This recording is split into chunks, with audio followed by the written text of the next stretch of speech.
and I'm still going to give Strange the Dreamer I can't speak, and I'm still going to give Strange the Dream oh my god.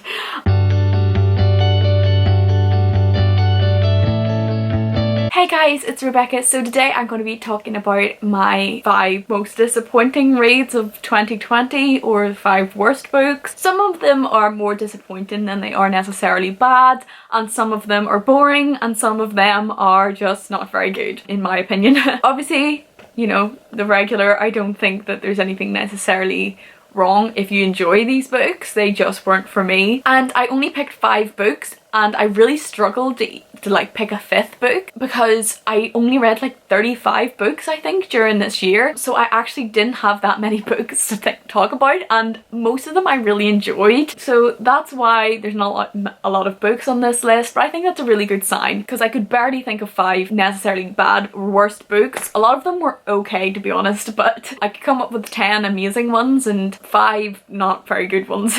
So anyway, I'm just going to get into talking about the books. Okay, so the first book I'm not going to say much about because I have talked about this on multiple occasions on my channel, so I'm not going to go into many like details or much detail. I'm going to leave some links above of like 5 books and stuff that I hate. I did a video with Emily from Emily Kathleen Reads. I'll link her channel below, and I'll link our video up above where I talk about this book in quite a lot of detail, so you can go and check that video out if you're interested. But anyway, the first book is The Ocean at the End of the Lane by Neil Gaiman. I got over halfway through this book, but I really didn't enjoy it for multiple reasons. But as I said, I have talked about this so many times on my channel, so you can go and check out that link, or you can basically check out most of the videos that I've done recently, because in most of them I talk about this book.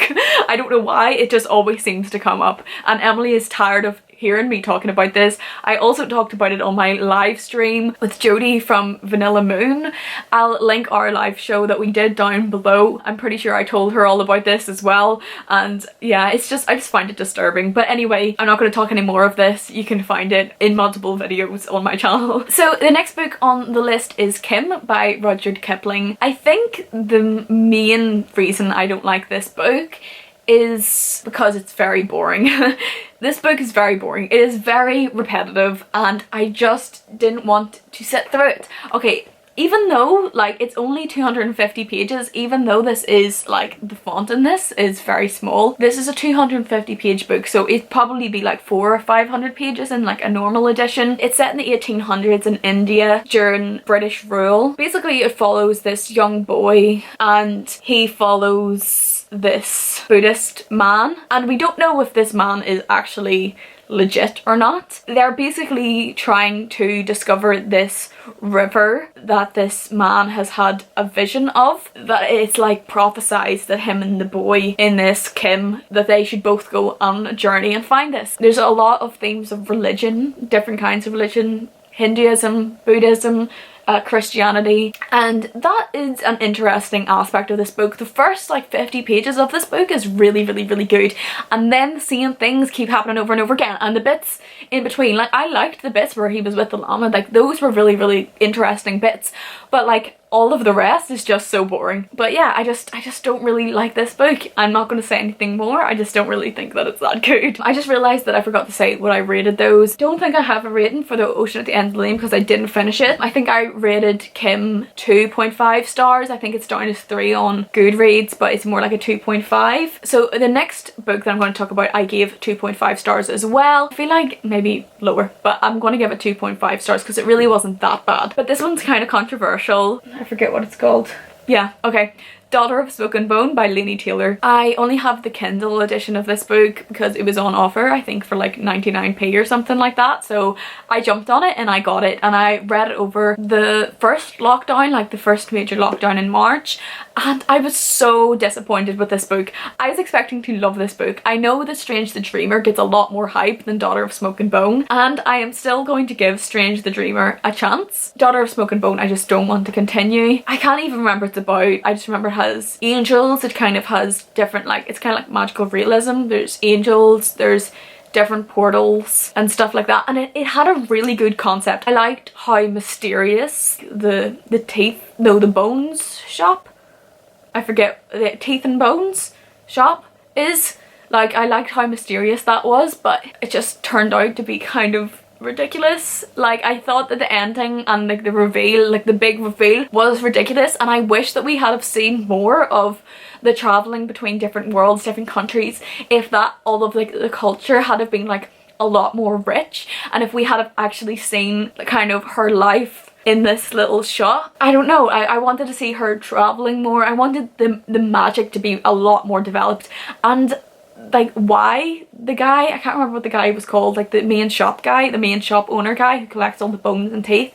I wanted that big reveal to be a lot better than it was. I was so disappointed with it, and it was so obvious. It became so obvious as well. I was like, oh my god. And I don't care what historical connection the two characters came, it was still so insta-lovey. Like, Laini Taylor could have at least built it up to the point where we actually cared about the romance. I felt like the romance didn't need to be there. I feel like Laini Taylor had such a good idea, and she could have explored that world so much better without the romance. And if she was going to put in the romance, at least write it well, because I feel like that romance could have fitted in well, but it didn't, because it was so insta-lovey, and I didn't care about that other character. I didn't like him. He wasn't even a nice character. He wasn't even nice.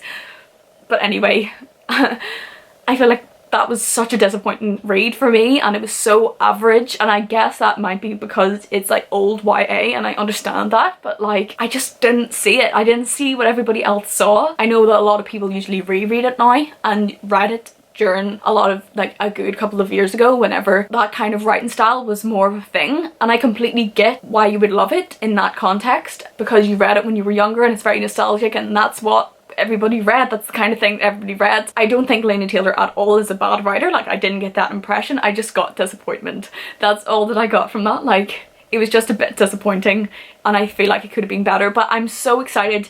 I'm not going to carry on with that trilogy, but I am going to definitely try the Strange the Dreamer duology. I literally can't say that. I'm going to try the Strange the Dreamer duology, because I think that I actually could really enjoy that, and I have the potential to really enjoy Laini Taylor's writing. So I'm hoping that I'm going to be able to get a copy of that at some point, because I still haven't, and hopefully I'll be able to get that one soon, because I would really like to read that, and the cover's beautiful. So the next book that I'm going to talk about, I actually do have it, but it's in my sister's room, and I was just a bit too lazy to even go in and get it. The next really disappointing book for me, maybe a bit disappointing, but I kind of didn't have that many high expectations, and that is City of Ashes by Cassandra Clare, the second book in the Mortal Instruments series. I definitely think that The City of Bones was a much better book, and I expected City of Ashes to be boring, because I've heard that it really picks up at the end of the third one. It wasn't even that it was boring, it was that it was badly written, and I get, again, that it's what old YA. I also talked about quite a lot about this in my live stream as well that had Jodie and Emily on. As I said, I'll link that down below. We talked about a lot about this then. I can completely see how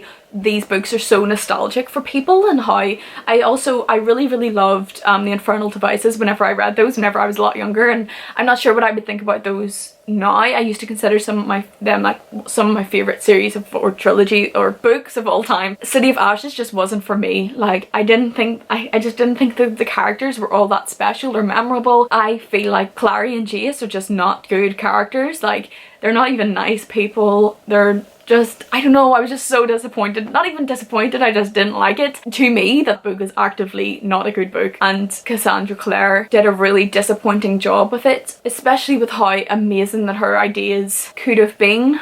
I find it really disappointing, and I know, like, no matter how many times somebody would tell me it gets better, I don't have any interest in it. But I feel like there's other kinds of YA that I enjoy more, and it's like, it's weird because like I absolutely love Throne of Glass, and a lot of people will call that like the kind of like cheesy and like their guilty pleasures and trash and stuff like that. But to me, like, I found City of Bones, City of Ashes to be a lot more like that than I found Throne of Glass. So I don't know, I guess like it's just people's opinion. For me, it just wasn't for me, and it just means that I know kind of what to avoid. I think that 100% read what you enjoy, but it just wasn't for me. So the last book that I'm going to talk about is definitely on this list because it was disappointing rather than it was bad, and that is The Poet X by Elizabeth Acevedo. I honestly can't fully remember the plot of this book, and I can't remember what any of the characters were called, and that's always like a really bad sign for me, and that basically happened like basically immediately after reading that book. Now I think that there was multiple factors, like external factors, that really affected my reading of this book. Firstly, I actually had an arc, a NetGalley arc of that book, and all of like the writing was literally all over the place. Like there would be like one word on a page and then like 2 words and then 3 words or something of like a verse, and I'd be like, how am I supposed to know what way that these verses are meant to be read? How am I supposed to know what way they're flowing if this arc is literally all over the place? How can I give this even a decent review? If you're going to put an ebook copy out for people to read, especially whenever it's verse, I feel like in order for somebody to actually get a decent grasp on how the verse is meant to be read, it should at least be put on the page properly and edited and structured properly. I'm sure that it's not like that in the actual new ebook editions or in the actual book. So that's definitely something that affected my reading. I'm not a massive modern poetry reader. I'm a massive fan of the classics. There's a very certain way that I like poetry and verse to be written, and the Poet X just wasn't that for me. I do really enjoy certain modern poets. It depends on the poet for me. I definitely don't rule out all modern poets or all modern poetry, because there is a lot that I really love, but that just wasn't for me. And I think that I found, because it was written in verse as well, I found it really difficult to connect to the characters. I thought that the verse was going to make me connect more, but it actually stopped me from being able to. And there was definitely topics in that book that like I had the potential to relate to, and even whenever I did relate to certain things, or whenever I did think that she was like writing about like really important topics or something that could have been written really beautifully, it just fell short.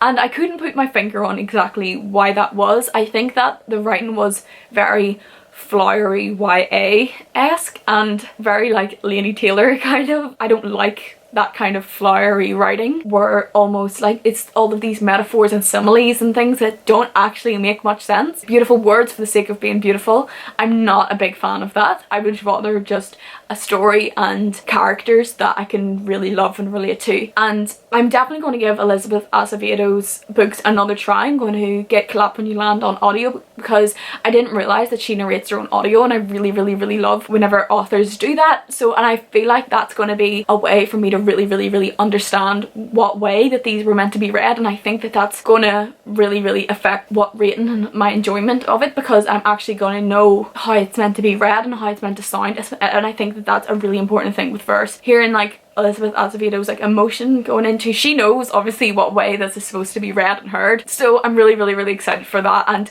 I'm definitely not ruling her out. I think I gave this book 2.5 to 3 stars. I think I rated it 3 on Goodreads. So it definitely wasn't bad. It just disappointed me, because I think, and I had hyped it up massively in my head. I was like, a book about writers, this is going to be amazing, like a book about a poet. I was just so excited for that book, and I had so much hype around it that I just was so disappointed whenever I finally read it. I'm really sad about that, but as I said, I'm going to try Clap When You Land, and then I'll probably just get a physical copy of With the Fire on High, because it's not in verse. And yeah, I'm really excited for that, and I really hope I enjoy her next books. I've heard a lot of good things, especially about With the Fire on High, and it'll be lovely to hear Elizabeth Acevedo reading her own story with Clap When You Land. So look out for me reading that, because that's definitely going to be sometime soon. As soon as I finish my current audios, actually, I'll be on that one. So I'm really excited for that. But that's it for this video. I really hope you enjoyed watching. Hopefully I didn't ramble too much about these, and I hope that you enjoyed. Obviously, I don't think that there's anything necessarily bad or wrong if you do enjoy these books. They just weren't books that were for me. Most of these books weren't even like bad books. There were things that I enjoyed within them. They just fell short and just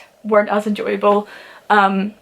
So yeah, that's it for this video. I really hope you enjoyed watching. If you did, then please like and subscribe. I would really appreciate it. And comment down below what were some of your worst reads of 2020. Tell me if you made a video about it. I'd really like to know, and I'd really like to watch that if I haven't already. And comment if you enjoyed any of these, especially if you enjoyed these. Tell me why you enjoyed them. I find that really interesting. And as well, tell me if you agree, because I would find that interesting too. Obviously, I just love having conversations with everybody. I love getting comments on my videos. So definitely do that, and hit the notification bell so that you'll be notified when I upload. Thank you so much for watching again, and I will see you in the next one.